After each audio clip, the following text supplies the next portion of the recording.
All right, everyone. Um, hey, thank you for being here and participating in this. Looking, Arena and Kelly are muted. Taryn is not, and it's fine. Um, Hi, Taryn, you're home. And so the idea has been since starting this company to eventually get around to this point of providing educational, informational content for people that's not just about why our products are great, but why you need supplements and really developing a mindset for living a healthier life. Um, you know, our lives change when we come across information that we can apply to our lives. And this is in that direction, helping us get informed and educated in a specific area of healthcare. So in this case, we'll be talking about nutrition and specifically why supplements are not just helpful, but necessary. So we'll go into that. So supplements are necessary to provide your cells with the nutrients they need. And when we don't have enough nutrients, we wind up developing diseases. And disease and nutrition, all of this is very complicated. And a term that I commonly use is multifactorial. Everything is multifactorial in nature. There's more than one thing driving, say, pathology, the development of cancer or having a heart attack or diabetes. You could take all the supplements in the world, but a poor diet would still lead you to diabetes. So it's not just that you take supplements and it changes everything in your life. Again, it's multifactorial. So this is a component, but it's a very, very important component. So we'll drive into that. So in 1880, the average lifespan, how long the amount of time from birth to death worldwide was about 40 years. And then that doubled by the 1990s. So in roughly 100 years, we began living twice as long. And as a result, we have to provide our bodies with the nutrients they need to support a longer lifespan. Because if nutrient driven pathologies begin to show up, say, in our 50s, but we're going to live into our 80s, then we're going to spend the last years of our life in declining quality, going from one doctor to another, having one illness, and so on and so forth. So the longer lifespan is a key reason why nutrition is just so darned important because we don't want to spend those last decades of our lives going from one disease to another. It's like we put out one fire and another one starts. So scientists that study lifespan and the development of disease or why some populations remain healthier, it's called epidemiology. And epidemiologists will look at various measures of health. One of them is just lifespan, how long you live. Another that's really interesting is called healthy aging. Healthy aging is a description of how long you'll live before pathology develops. And they have this, well, down to a science. And say in the United States, they know that age 66, females on average begin to develop what's called an end stage illness, something that's going like cancer, cardiovascular disease, kidney disease, things that wind up being the cause of death. And these show up at, again, age 66 for females. It's earlier for men. So healthy aging is how long we live before that happens. Because at that point, another important measure of life, quality of life, begins to diminish because now you're dealing with diseases.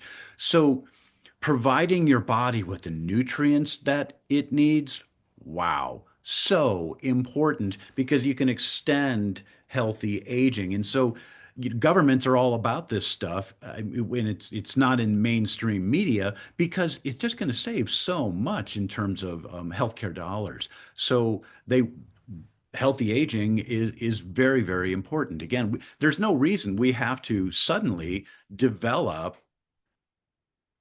diseases just because, we're in our mid 60s or 70s or at any age. Um, Again, it's multifactorial. It's not just nutrition, it's stress. Where are you at spiritually in your life? Do you have a deep connection spiritually? Are you carrying around a lot of resentment? That will wear us out. Is my lifestyle really stressful? Am I sedentary? Do I not get enough exercise? So all of these factor in. But recapping what we've covered so far, we live a lot longer, so we've got to provide our bodies with the nutrients that they require. So that's a biggie. Another, and I'm commonly asked this is, hey, if I eat a well-balanced diet, can I just get all the nutrients I need from the food that I consume? And this is a really important topic here because there really is no consensus on it. I can tell you without any hesitation, no, you're not going to get the nutrients that you need from food. You just won't. The only way that you could really do that is if every day you eat a lot of organ meat. It would be liver, brain, heart, kidney, and people just don't do that. Hold on one moment. Krista, could you hide your camera? The movement is distracting. Thank you. Yeah. And so we're just unlikely to get the nutrients we need, even with a really good diet. I've written a 1,000-page book on healthcare, and I covered these points in there from having studied, the science and knowing what are the shortfall nutrients, the things that you're just not going to get. And then there are another important tie-in here is it might say on the label, a great example is kale. You're looking at the nutrition label on a package of kale, and it says that it has all of these nutrients.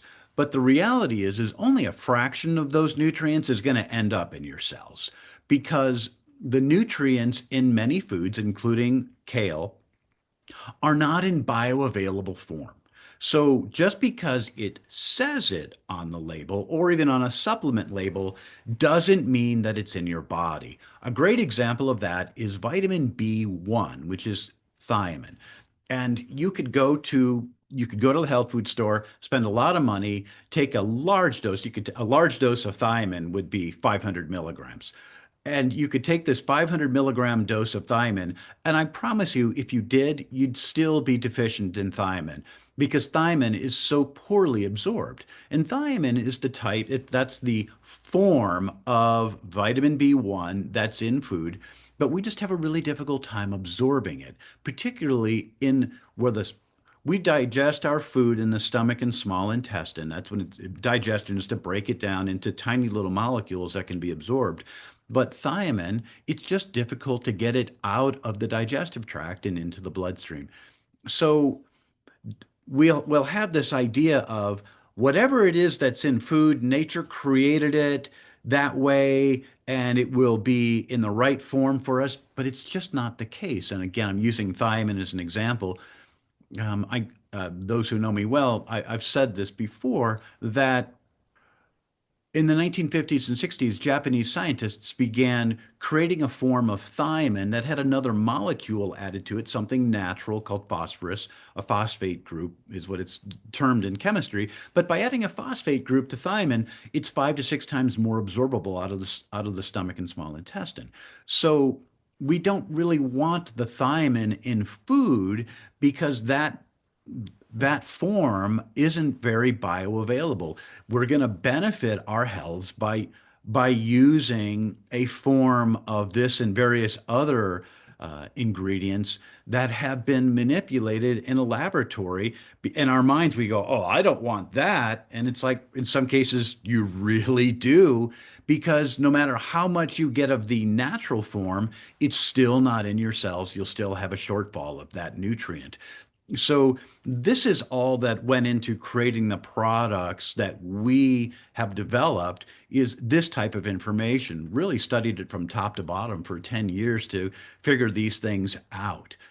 So no, we can't necessarily get it from the diet because what's in the food isn't always the form that's best for us, especially when we're trying to live a nice long life. And I'll tell you, just I'm using vitamin B1 as an example. Having a shortfall of vitamin B1 is associated with so many issues. Something that's new in humanity in the last, especially 40 years, which in the overall scheme of things is just not even a blink of an eye. It's so quick. But suddenly there are a lot of neurodegenerative conditions. And you can look at those and you can see what nutrients are we lacking that precipitate these neurodegen diseases. And one of them is vitamin B1, thiamine. There the scientific literature is teeming with articles that associate vitamin B1 deficiency with neurodegeneration. The same goes for vitamin B12, and especially in a form called methylcobalamin. And then there are others, the two omega-3 oils, DHA and EPA. And then when all of these are looked at in as a whole, you can look at autopsy brains and find out, wow, they're really deficient in these nutrients, and they develop these pathologies and begin to develop a working understanding of how nutrient shortfalls lead to neurodegenerative conditions. So again, the products we develop take all of that into consideration and include certain formulations of certain things, and in some cases, large amounts, because if we've been in a nutrient shortfall situation for decades, we're we're turning on genetic switches and opening up doorways so that would predispose us to these diseases. But if we can close those doorways and reverse those genetics flips and switches, at this point, we really do diminish the disease risk by just providing basic nutrients. So we live a long time.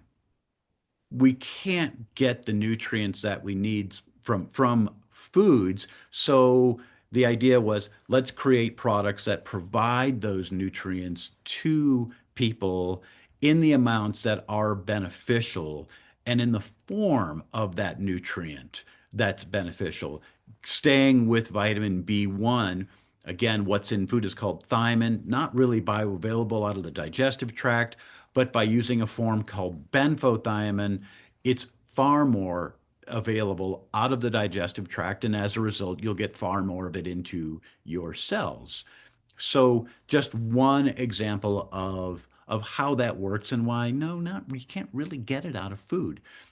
By the way, we I will open up to questions at the end. So if you have questions, just keep a mental note of them, and we'll answer as many as possible as we go. I often find that questions get answered as we go, but sometimes they don't. So again, we'll address those later.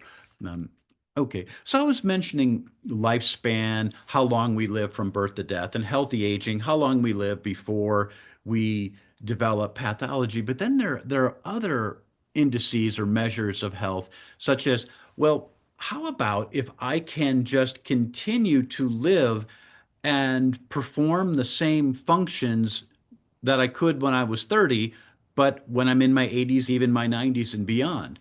And to a lot of us, that seems like a stretch because we're so used to looking around and seeing people who can't do that. And again, health is multifactorial. It's not just take supplements and it will solve all your problems. It can't. That's just not reality. But it's a piece of the puzzle. So if a person says, "Hey, I'm really interested in not developing diseases," I watched loved ones develop cardiovascular disease and die of a stroke or a heart attack or have cancer that lasted for a number of years, and then their whole life went into managing that condition, that disease for a year, 5 years, sometimes 20 years, and it's their world became very small. So if a person is bent on, I'd rather not go down that road. That's entirely possible, and supplements are a part of that. having what they call age-related quality of life. It may diminish. You may not be running, people say, I can't do what I used to do, but you could still be active. You could still be performing, valuable functions to yourself, to society, and nutrition is a key component of that. So again, going back to the beginning and recapping, supplements can help us diminish the risk of disease, increase how long we live in a healthy body. They provide us with the nutrients that we need that we can't really get from food. Humans live a lot longer than they did, so all of this really ties together. It's just part of a healthy lifestyle. Insofar as education, I get that. Well, I've already given a lot of information, but that's the point of this, and it's recorded so it can be watched a few times as needed. But helping again, I wrote a large book, and I geared that book to helping us become educated so we can make healthy decisions. And one thing that's really, really key to know is that just on a purely physical level, not psychologically, spiritually, but on a physical level, life in many ways can be reduced to biological life, can be reduced to making energy. And I'll go into that and how nutrients tie into that. So humans, mammals, we have to make what's known as ATP. ATP is energy. Interestingly, every cell in your body has to make it. The liver doesn't make it as a central clearinghouse fashion and then just send it out to all the cells through the blood. It's not like that. Every cell has to make energy. It has to make ATP. Without enough ATP, your cell dies. And if that cell dies, it becomes a drag on your entire system. To make ATP, you require so many nutrients. And every cell is making ATP in every split second of the day. There's no way around it. And cells have a limited reservoir of nutrients. So they're constantly absorbing the nutrients they require to make ATP from the blood. So we need to be providing our bodies with the nutrients they need all the time, 24/7. And at night, of course, we're not eating. But our metabolic rate reduces, and so our cells aren't making as much ATP. But when we're up and active and engaged and our minds are active, the brain burns about 25% of our daily calories. So just at the baseline state, even if we're sitting in a chair, our brain is still consuming quite a few calories. So our brain needs to make a lot of ATP. And so if a person is saying, God, I'm just constantly fatigued, I can't seem to get it together, there are various reasons. And one of them is shortfall of nutrients in the brain. And that can be macronutrients, that's fat and protein. And another can be the micronutrients, and that's your vitamin A, your B vitamin C, D, E, iodine, and so forth. So we've got to constantly supply our cells, all the cells of the body, with the nutrients they need so they can make ATP. So that's why I'm saying biological life, it really is reducible to energy. You got to make energy. So the supplements that Super Empowered Supplements has created considered this. All right, what nutrients are needed to make ATP and then provide them to users in the amounts that lead to optimal ATP production, because sometimes you need a lot of something, but in other cases, if you throw a lot of something into your body, it can cause an undesired or an unforeseen problem. And just as an example of that, if you take a multivitamin, and our company creates multivitamins, so I really researched this. It's important to know which transporters attach to these molecules and bring them to the cells. So there are what are called binding affinities, which is how strongly a nutrient will bind with the transporter. And if there's a shared transporter, it's transporting three, four, five different nutrients, and you throw in a large amount of one, but there's a high binding affinity for that one, then it can block the other ones from binding and being transported to the cells. So it's really important to create a balanced product that considers all of this. And so with each ingredient, I figured out, all right, how do you transport it? How do you get it out of the gut? What attaches to it in the blood? How does it get to the cell? How does it leave the blood transporter and get into the cell? So that I didn't, read a study that said, boy, we sure could use more of this, and then throw a bunch of it in and then unwittingly block the transport of other nutrients. So all of this has to be considered, but we've got to get the nutrients to the cells to create ATP. I'll tie in trying, I'm trying to ladder this up so you get an idea of how this works. This is, again, I want to help people get educated so they can understand, well, why would I eat a certain food? Why would I take nutritional supplements? Something that's very common in today's world is intermittent fasting. And people ask me about it all the time. And if a person is needing to, say, lose weight, intermittent fasting can be a helpful tool. But intermittent fasting, if it's, let's say, and people will proudly tell me, I intermittent fast for 18 hours a day. But if they're not taking supplements during that time, by the time they get to 14 hours, 12 hours, 8 hours, their cells may be lacking in the micronutrients they need to make ATP. So we solve one problem and then create another.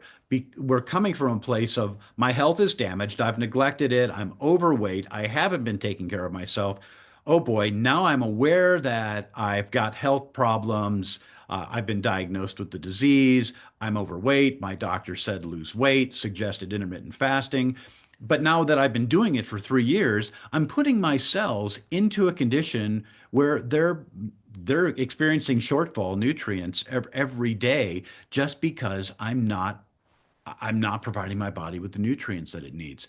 And so you can see how, hey, every cell needs all of these nutrients every moment to make ATP. And so you've got to provide your body with the nutrients. So it's a crazy world. It's fast paced. It's difficult. We live a long time. We don't have time to attend to all of the functions. Let's say, boy, I really would love to meditate 3 hours a day. Well, most people don't have time to do that. And I would love to, but rarely does that happen. So I make time for it every day. I make time for the nutrition my body needs.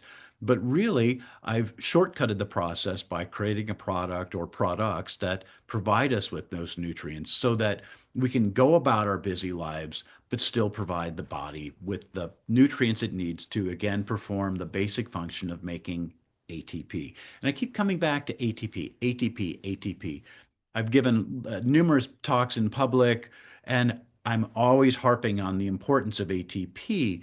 And so I'm going to just continue on this for a little bit because when this one clicks in your mind and you start to go, wait a minute, I've got to provide my body with the nutrients because even vitamin A, which we often associate with vision, every cell in your body needs vitamin A in order to make enough ATP. And this is an emerging thing in the scientific literature on vitamin A. Vitamin A is almost non-existent in the food supply. In plants, there is no vitamin A. There's what's known as beta carotene, but that's not vitamin A. Beta carotene is a prohormone, it's a precursor of vitamin A, but humans poorly take beta carotene from carrots and convert it into the form of vitamin A that the cells need. And so if a person is following more of a vegetarian, especially a vegan diet, they can become A deficient. And boy, now they're having a hard time making enough ATP in every cell of the body without having any idea why that's so. ATP, ATP, ATP. It all comes down to ATP. And one thing I'm not going to get into diet here, but I will say I'll use A as an example. The only real source of vitamin A in the human diet that's reliable is liver, especially fish liver. Beef liver has A, but not to the extent as fish liver. And most of us don't eat fish liver every day. And so we're far more likely to be deficient in vitamin A. And a person can say, because they get on, they follow a health hack, a health guru online, and they're telling you need all these B vitamins, B vitamins, B vitamins. You got to have B vitamins. But the person hasn't taken 10 years to read 20,000 scientific studies and figure all this out. And so the person is just lacking vitamin A. But it's like if you want to build a house without enough concrete for the foundation, eventually the roof will collapse. It may take 40 years, but it will collapse. And it was collapsing all the while. But in a house, which is more of a static thing, it just may not show up. But in your life, it may show up as an energy drag or drain throughout decades. And you're just thinking, I don't know what it is. I keep doing all these right things. I'm going to the functional doctors, and they've got me on high doses of B, and I'm taking enough, more C. It's just like I may as well be, get on an intravenous drip. I'm taking so much vitamin C, but we're still deficient in vitamin A because it's not in the diet. I'm not making the ATP I need. I'm energy deficient. I can't figure out why. And nobody stops and says, well, it's because of vitamin A. Just an example of everything that nature has designed us to do is required. It's dependent on an ATP production. And to make ATP, we have to have all of these nutrients. And I could go through each one, and you're already going, oh my God, this guy just keeps going and going and going. And so I don't want to put you to sleep. You may want to get coffee or a toothpick for each eye to, prop them open. But these are designed to be informative and educational. And I will get around to doing one on vitamin A and then on B1 and on B2 because it's important. I mean, not everyone is wired informationally, but we need a certain amount of information to run our lives because until we do, we're running on assumption. And when we're running on assumption, it's going to catch up with us. The wisest person in ancient Greece was Socrates, and he said, he who opines knows nothing. In other words, he who bases life on opinions doesn't really know anything and isn't going anywhere, just spinning wheels. So this is designed to, hey, let's provide a solid informational base. So supplements, ATP, health, longevity, optimal function, decreasing diseases. It's all based on getting the nutrients that your cells need. And ATP is a key player in that. And since I've been doing all the talking, I will say, this might be a good time. If you have a question at this point, it will cause me to stop talking. So if you have a question, please unmute yourself and go ahead and fire away.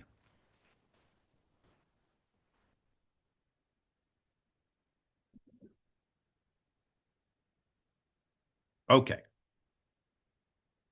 So it's either no one knowing how to unmute themselves or not having a question. So, um, but feel free to jump in if you do.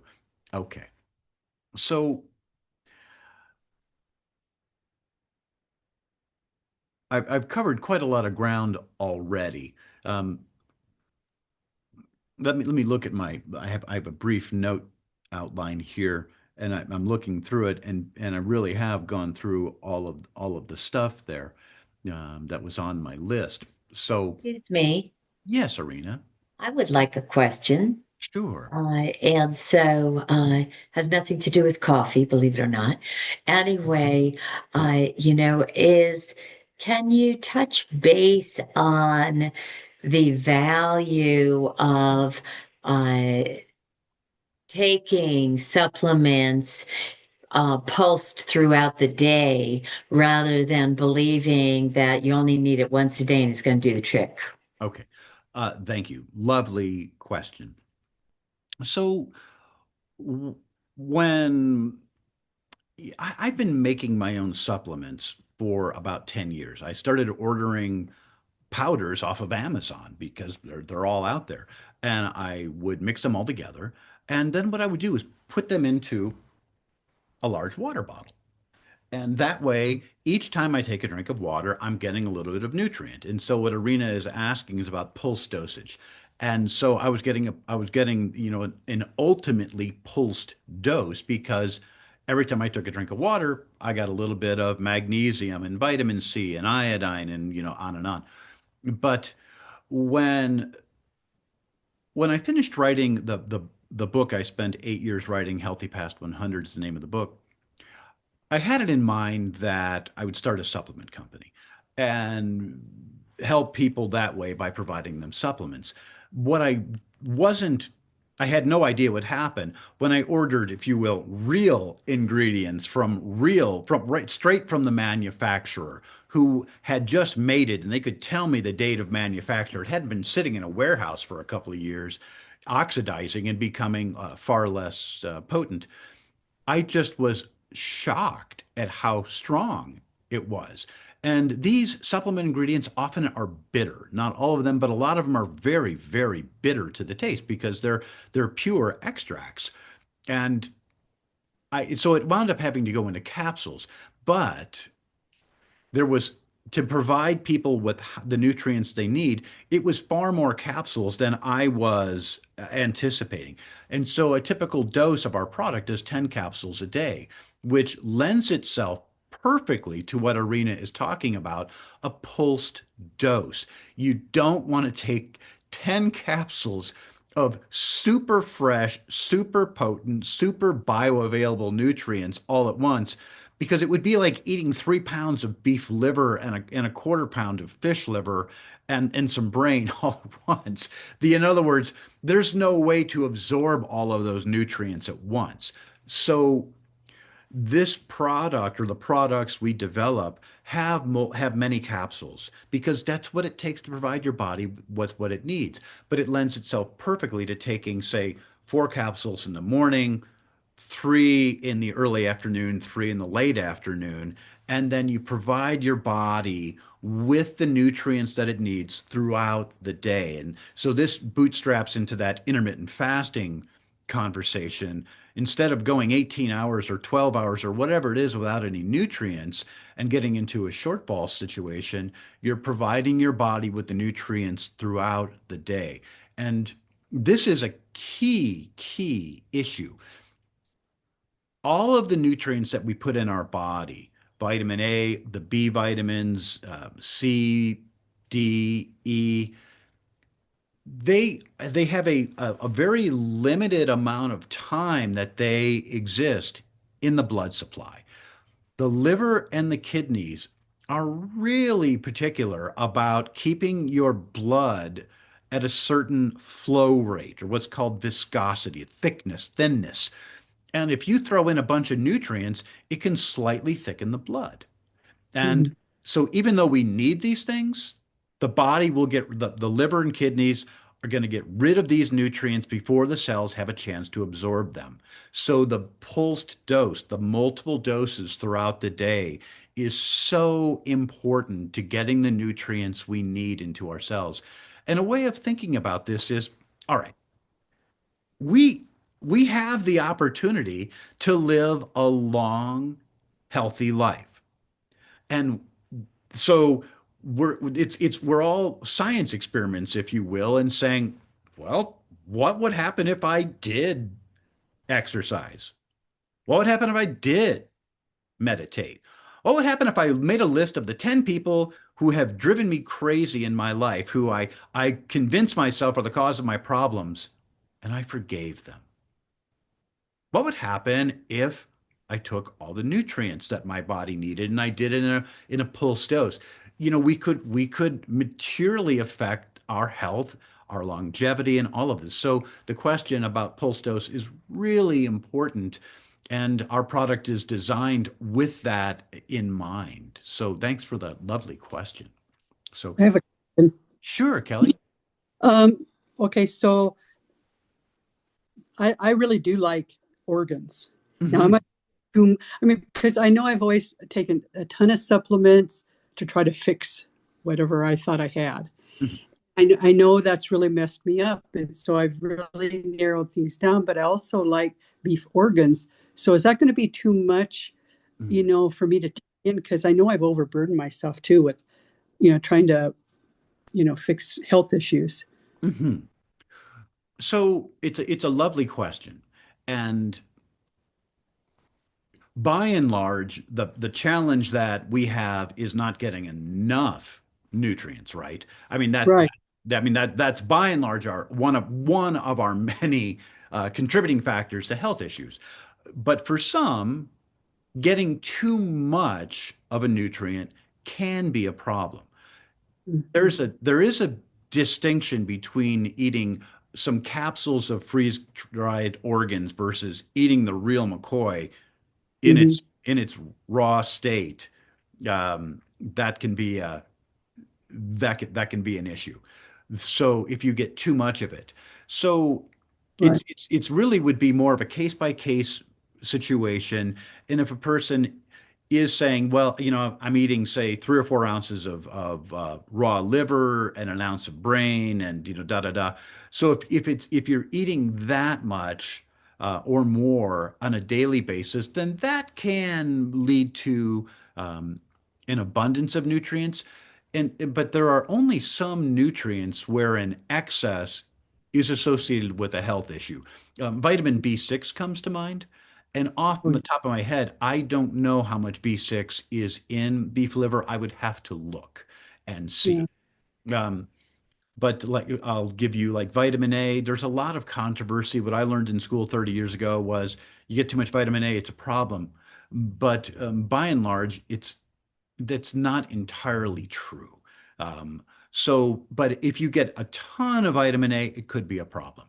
Vitamin B, the B vitamins, again, B6 is one of those, but B1, no, 2, no, 3, no, 4, no. Generally, there's no way you could supplement with enough, say, what was once known as vitamin B4 called choline. You just won't overdo it. So in vitamin C, you can't overdo it because it's so poorly absorbed out of the digestive tract. So by and large, it's not a big issue with getting too much from organ meats because most people aren't sitting down and just, eating, a third of a pound of liver or Yeah. something like that. Yeah. Yeah. I'd always like to do less is more, because I think it's just been too much for me, Mhm. everything I've been trying. So that's why I like, you know, what you've done with your supplement. Yeah, Kelly, I am recently back in touch with. She was a patient years ago in Prescott, so we've known each other for 20 odd years, and so it's helpful when you've known somebody for a very long time, and to be able to um, not just answer a question as if, without actually knowing the person and not there and therefore not giving a very nuanced answer. And so it's common it's different in males and females, but females hormonally just are more predisposed to, say, chronic fatigue. And it doesn't mean that men aren't, but certain nutrients can predispose a person to suddenly going, wow, I feel like no matter what I do, I can't seem to get to the bottom of my health issues. And you chase a lot of things and you take a lot of supplements, and that often won't do it. And so I'm just because of my knowing you that I can talk about an ingredient that I put into our products, which is a form of iodine. Mm. Many times we'll overdo it with B vitamins, we'll way overdo it with C and D, but we'll underdo it with A and E, and we'll not even it won't even be on our radar to take iodine. And iodine is highly controversial, but I've written in my book what is probably the most thoroughgoing analysis of thyroid physiology and how iodine taps into that that exists anywhere on the planet, because I really wanted to know, and I wanted to have that basis of knowledge available for people who are so inclined.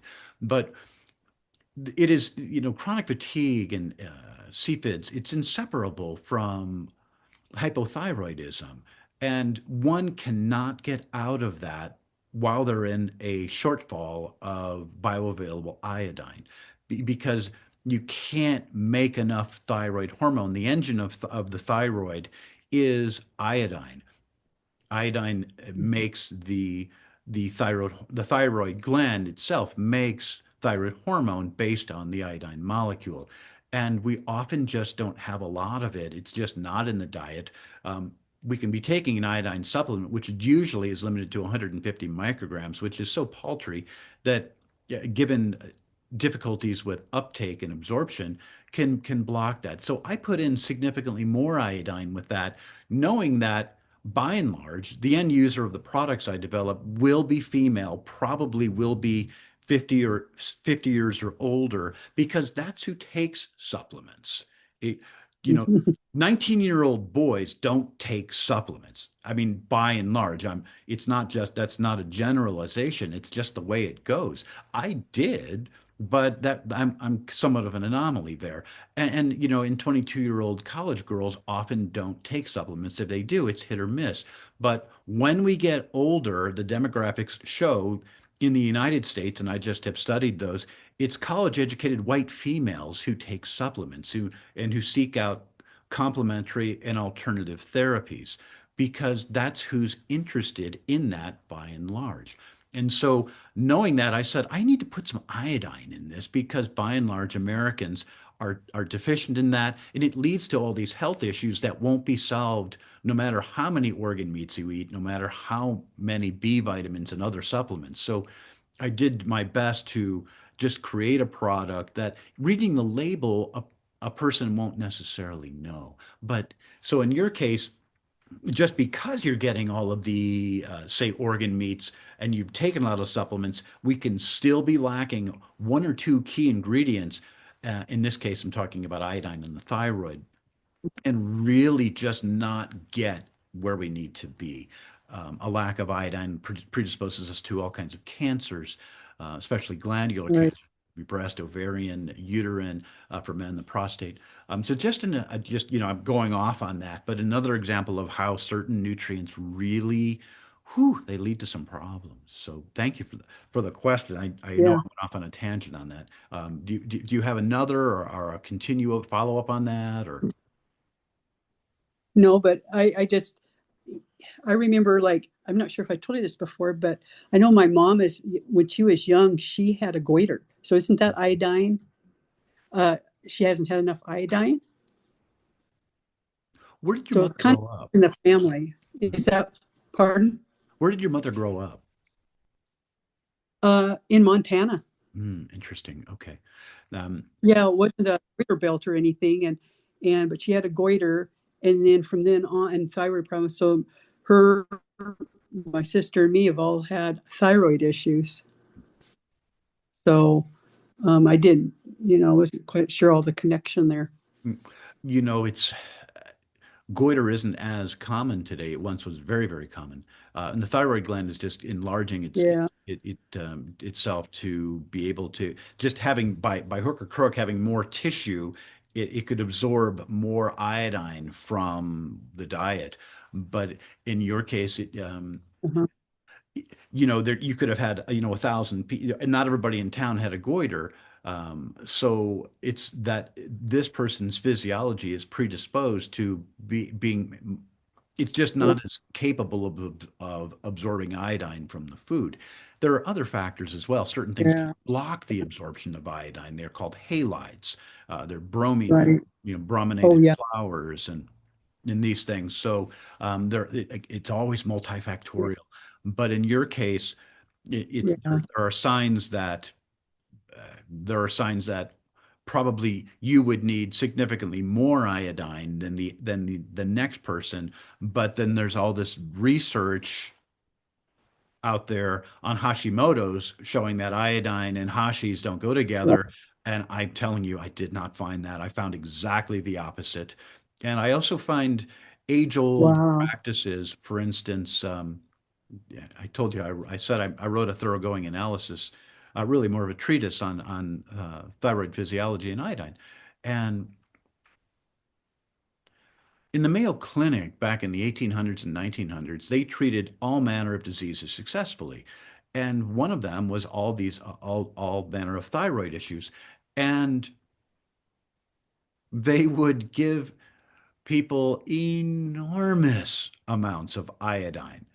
And this was before the concept of Oh, hashis was developed, but they were so successful in their treatment. And they didn't know a lot of things then. They didn't know about selenium and other cofactors, vitamins A and C and D and E. But just with iodine, they could solve so many health issues. So um, if you're dealing with a lot of health issues, I there's things that always go through my mind when somebody has health issues. Iodine deficiency, H. pylori infection, those are always on my mind. Hydrochloric acid insufficiency, nutrient shortfalls, because you can almost take it to the bank that those things are going on. And and also stress right. or, a person suddenly is so fatigued that they don't have time to really cultivate a spiritual practice or to maintain the one that they had already developed. So it's always multifactorial. But yeah, and iodine, Of course. this is, pointing out to there are certain things to have webinars on soon, and iodine would certainly be one of them. So um, I Yeah. see that Well, there's a, thank you so much. you're welcome. There's a hand icon by Krista, and boy, this is sophisticated. The person gets to raise their hand with an emoji. Yeah, I can lower it too. So I have a question. Is it time for that? Of course. Would you speak, please, to um, targeting specific targeting symptoms with specific individual nutrients for that symptom versus combinations of things? Okay, that's a dangerous one because I'm not giving medical advice, and what would work for one person in one circumstance would not necessarily work for another. This has to be case by case. What comes to mind when you ask this question is vitamin B12, and which could be used for a whole host of already existing pathologies. But it's a nuanced conversation that would be above and beyond what I would want to get into now. So I will say, yes, nutrients can affect existing pathology. When a malnourished child develops measles, that becomes end stage illness. In other words, the measles can wipe out a malnourished child. And high dose vitamin A can rescue that and has been used for decades to do just that, to rescue it. So, a vitamin A injection is a nutrient, one nutrient used in a specific application of pathology that is very effective. But you can see why that's case by case, because that does not mean that we all need to go get a high dose vitamin A injection and that it would solve our problems, would be prudent. A lot of people go and get IV um, nutrients, but that can lead to what's called a functional deficiency. You start getting into the interplay of nutrients, and you get enough vitamin B9, and you can block and you can overcome temporarily a B12 deficiency, but the B12 is still deficient. And the person says, "I feel great. I took this nutrient. Things are clearing up. That's what I need to do." But they're still deficient in another area. So it's nuanced, it's very complex, and that's why I can't really tie into that question at the moment. Okay, so what about multivitamins, multiminerals? Just you're not targeting one thing with one nutrient. You're getting the whole complex. Mhm. Okay. So again, when it comes into taking a substance, and I'll say that one of the products that Super Empowered Supplements has created called the Vision Guard, which is a very thoroughgoing multivitamin. And so what I would suggest is looking at it as a tool to provide your cells with the nutrients they need. It's a different conversation to go from there into treating pathology. That's one that, as a supplement company, if I want the FDA to come and knock on my door, I would make claims that this product will solve these issues. So, absolutely, unequivocally, no one wants to touch that because it's dangerous. Because again, it could be used as a crutch. It could hide a functional deficiency in another area. It could um, it could hide a genetic predisposition to someone that I spoke with recently mentioning detox pathways that were genetically aberrant. And so, absolutely, that has to be a case by case by case by case circumstance, which is why the FDA, who, by the way, they're great. They're so good to deal with. We have a lot of ideas on our minds about, oh, the FDA, they're horrible. And they're hands off. They're like, we're not getting involved. Don't make weird claims. If you do, we'll shut you down. So no, no, no, no. I can't make claims as such. I can't get into that. Can't even really touch on it. It's not. It wouldn't. It's not prudent. So, but, My question is a little bit different from that. mhm, Let me put it in terms of, well, when you talked about iodine, you mentioned cofactors, like you need other things with the iodine. mhm. That's the kind of thing I'm thinking about. Okay. And again, one person may not have a problem with hypothyroidism, but another might. And that person, as a result, might require far more iodine and other cofactors, selenium, vitamin A, C, D, E. But again, that has to be considered case by case. There's just no way to make a product that starts solving people's healthcare issues or making claims that it could, because again, that would be to me, it would be a violation spiritually and also ethically as a healthcare provider. So I'm having to be very careful with your questions because they're leading towards an answer. It's just like in a way, it's like asking, well, tell me exactly what God is. And the Hindus describe that differently than the Christians. And the Buddhists don't top. I can't get into that. So I understand where you're going, but I just I can't address the questions. Okay, thanks. You're welcome. So, um, so we've covered various things. I'll do my best to recap it and then see if there's other questions. And it's basically, hey, if I would want to experience optimal health for the long run, there are certain things I'd want to do. And one of them would be I'd want to provide my body with the nutrients that it needs. And this makes sense. And we need those nutrients to make ATP. And we need a lot of nutrients and we need them throughout the day. We'd also, of course, health is multifactorial.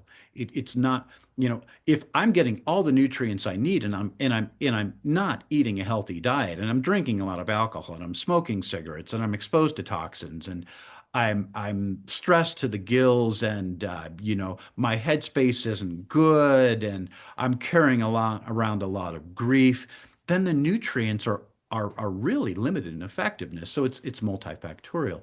So but nutrients are just a piece of the puzzle. And they can tie in to many things and help us have a stave off disease because diseases are associated with nutrient deficiencies. So providing your body with the nutrients that it benefits from, well, this is wise, of course. So, but the products that our company produces are a bit unique. They've been highly researched. Each ingredient, the amount, the type of ingredient. I went into some stuff on B1. Something I often mention because I'm pulling from things that people ask me, and I'm often asked about vitamin C. It's a hot ticket item still. Vitamin C, whether you get a synthetic made in a laboratory, you get the most expensive one that's pulled from foods and mixed with rose hips and all of this, you're going to have the same amount of vitamin C in your cells by hook or by crook. It won't really make a difference. So sometimes it matters and sometimes it's less important. So you can save your money on C, but invest it in others. So our company's philosophy is provide a safe product that meets the needs of the majority of people, kind of going into what Krista was talking about. There are certain times when a more nuanced nutrient profile would be needed, but that has to be done on a case by case basis. It's just that's the artistry of healthcare, or of making supplements. But right now we're just talking about having a basic product or not a basic product, a very nuanced product that will meet the needs of the majority. So supplements meet they're important. We don't get the nutrients we need from food. They're just not in there. And it says it's on the label, or I'm taking these supplements and it says there's a bunch of it in there, but it's just not in a form that works. People constantly send me text images of a supplement bottle that they came across, or they tell me about this internet celebrity who's really popular and has a very expensive product line, and advocates only using their products because they do third-party testing, and other products are dangerous, and that they only use the best ingredients. And I'm continually looking at these products and going, that product does not have clean ingredients. It has synthetic forms of B12. It has uh, forms of others that are not bioavailable. These are mass produced and not of high quality, and wouldn't really be of great benefit. It's common for me to look at really expensive supplements that are based, their vitamin A is based on beta carotene rather than retinol palmitate, and so the idea is give people a really good product that is nuanced and provides them with what they need. So, wanting to keep this at an hour, and I'm 3 minutes away from that. So I'll take if someone wants to unmute and ask one more question, great. You all have been wonderful, and I'm enjoying this and really looking forward to doing more of these. So, so if no other questions, we'll get this webinar posted onto the website, and I'll let you know when more of these are happening. And the idea is to get a library of them, and then people can go and just look through the library and say, I need information on vitamin D. I need information on da da da, and then yeah, we'll go from there. But I really appreciate you uh, participating in this and coming along. Thank you for your support, and I thank you. I appreciate you all. I love you all very much. And namaste. Thank you for doing. You're welcome. It's a joy. It's a what an honor to have a life where you can do a lot of homework and then share it with people in a way that could be helpful. So wonderful. All right, all. More to come. Thank you. Thank you.